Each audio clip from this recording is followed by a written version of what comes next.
Olá, bom dia, graça e paz, louvado seja Deus. Tudo bem com você? Tudo bem com sua família? Espero que tudo esteja bem. 2 Samuel, capítulo 12. Deus tem seus meios para confrontar os seus, amém? Então diz o texto: O Senhor enviou Natã a Davi. Chegando Natã a Davi, disse-lhes: Havia numa cidade dois homens, um rico e outro pobre. Tinha o rico ovelhas e gado em grande número, mas o pobre não tinha coisa nenhuma senão uma cordeirinha, que comprara e criara, e quem em sua casa crescera junto com os seus filhos. Comia do seu bocado e do seu copo bebia. Dormia nos seus braços e a tinha como filha. Vindo o viajante ao homem rico, não quis este tomar das suas ovelhas e do gado para dar de comer ao viajante que viera a ele, mas tomou a cordeirinha do homem pobre e a preparou para o homem que lhe havia chegado. Veja a reação do rei no versículo 5.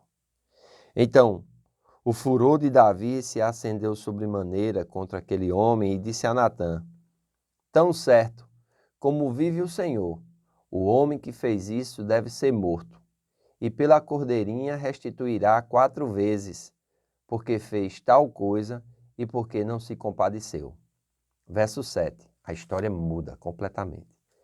Então disse Natã a Davi: Tu és o homem. Assim diz o Senhor, Deus de Israel: Eu te ungi rei sobre Israel e te livrei das mãos de Saul. Dei-te a casa de teu senhor e as mulheres de teu senhor em teus braços, e também te dei a casa de Israel e de Judá. E se isto fora pouco, eu teria acrescentado tais e tais coisas. Por que, pois, desprezastes a palavra do Senhor, fazendo o que era mal perante ele? A Urias, o heteu, feristes a espada, e a sua mulher tomaste por esposa, depois de o matar com a espada dos filhos de Amon. Agora, pois, não se apartará a espada jamais da tua casa, porquanto me desprezastes e tomastes a mulher de Urias, o heteu, para ser tua mulher. Assim diz o Senhor: Eis que da tua própria casa suscitarei o mal contra ti, e tomarei tuas mulheres à tua própria vista, e as darei a teu próximo, o qual se deitará com elas em plena luz do sol. Porque tu o fizestes em oculto, mas eu farei isto perante todo Israel e perante o sol. Então disse Davi a Natã: Pequei contra o Senhor. Disse Natã a Davi: Também o Senhor te perdoou o teu pecado, não morrerás. Mas posto que com isto deste motivo que blasfemassem os inimigos do Senhor, também o filho que te nasceu morrerá. Então Natã foi para a sua casa. Meu irmão, esse texto aqui tem tantas coisas que nós poderíamos comentar versículo a versículo e tirar tantas verdades daqui. Existem vários comentaristas, né? Vários autores que comentam esse texto assim com muita propriedade e traz muitos detalhes. O objetivo desse vídeo não é esse, mas sim nós continuarmos lendo a Bíblia e entendermos que o pecado traz consequências gravíssimas, né? No capítulo anterior nós vimos o pecado de Davi, vimos como ele tentou resolver e só fez foi piorar. E parecia que tudo estava bem, né? O marido estava morto, a mulher grávida agora estava no palácio, parecia que tudo estava normal. Só que para Deus não estava normal. Nós encerramos o versículo ontem, né, do capítulo 11, versículo 27, dizendo: Porém isto que Davi fizera foi mal aos olhos do Senhor. Talvez todos, vamos dizer assim, suportassem, né, os erros e os desagrados do rei. Deus não. Logo porque, né, o adultério, como também o assassinato, eram condenados pela lei. Mesmo que fosse o rei, nós podemos observar isso em Êxodo capítulo 21, 12, Levítico 20, 10. No entanto, por causa do profundo arrependimento de Davi, que não tentou se desculpar, e ainda mais significativo, por causa da promessa que Deus fez de, através de Davi, suscitar o Messias, né? Ele experimentaria a graça de Deus. Olha, mesmo no período da lei, nós vemos Deus sendo gracioso. Ah, pastor, mas aqui diz que Deus vai fazer isso, Deus vai fazer aquilo. Apenas o profeta está citando as consequências do juízo de Deus sobre a vida de Davi. Amém? É importante nós observarmos isso. Quando diz suscitarei, Deus está dizendo permitirei. Né? Porque Deus diz também, olha, eu tinha te abençoado tanto, te dei tantas coisas, tu fizesse tantas coisas, e se tu quisesse ainda mais eu te daria.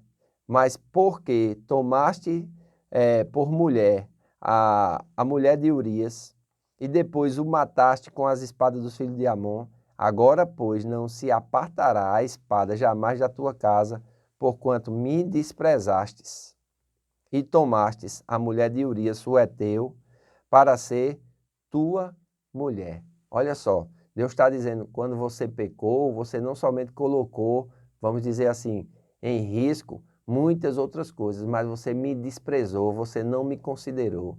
Com certeza Deus tinha, de alguma forma, argumentado com Davi para que ele não fizesse isso, mas ele não deu ouvido a Deus.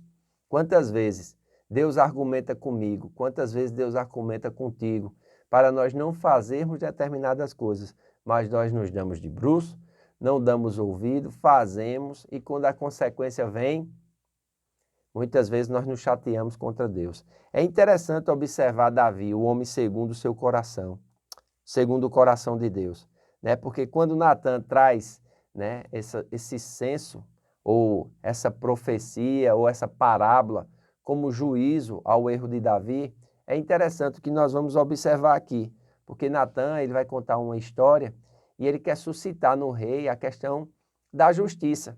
O que o rei fez foi errado, mas talvez confrontar o rei diretamente, né, não fosse a forma correta. Existem vários Natan na Bíblia, mas esse aqui realmente, ele aparece, Deus não dá muita ênfase, mas é um profeta que vai ser um contemporâneo de Davi, vai coroar Salomão, vai ser um homem importante, né?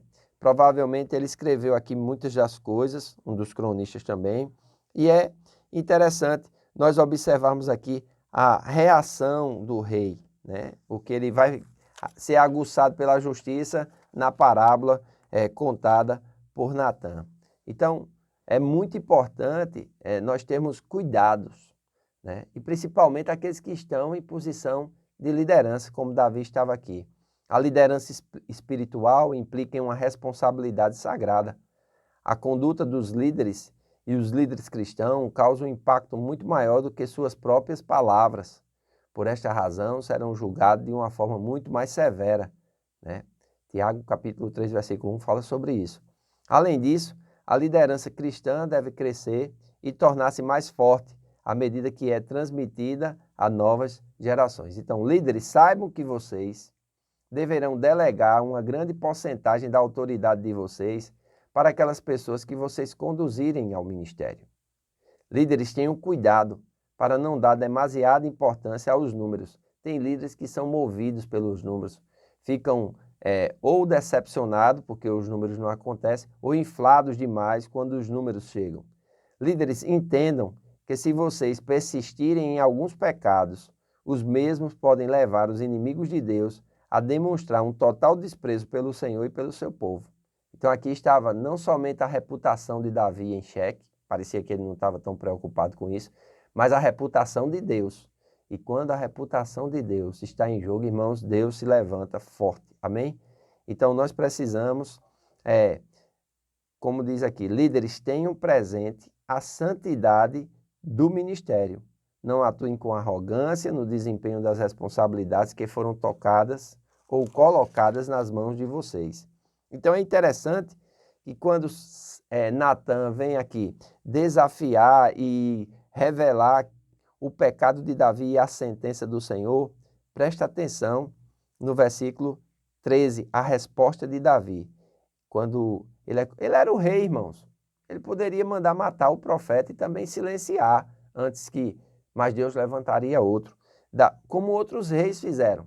Nós vamos ver quando nós estivermos lendo a Bíblia, mas Davi não fez isso. Olha o verso 13. Então disse Davi a Natã: pequei contra o Senhor. Pequei contra o Senhor. Uma frase, irmãos. mas que traz tanta revelação. Se vocês puderem estudar a respeito desses primeiros 15 versículos de 2 Samuel, capítulo 12, vocês vão ver esse pequei contra o Senhor que representava. E é interessante, quando ele declara isso, como o Senhor muda, né? E o Senhor, através de Natã, vai dizer a Davi, também o Senhor te perdoou o teu pecado, não morrerás. Por quê? Era digno de morte quem tal coisas fizesse. Amém? Davi não vai morrer, mas Davi vai colher duras consequências por causa desse pecado. Então, cuidado com o pecado, tá certo? Às vezes a gente diz assim, eu peco, Deus me perdoa, depois eu volto novamente. Não é bem assim. Então, preserve sua vida, viva em comunhão com Deus, tenha cuidado. Nós precisamos ter muito cuidado em obedecer à voz de Deus. Amém? Então, que Deus te abençoe, que você possa meditar nesse texto, que você possa ler a sua Bíblia, e eu louvo a Deus. Devido ao feriado, não teremos culto hoje na igreja. Amém? Amanhã temos o nosso culto de celebração e a lista de presença já está aberta. Faço votos por tua prosperidade e saúde, assim como tua alma prospera. Que Deus te abençoe e até amanhã.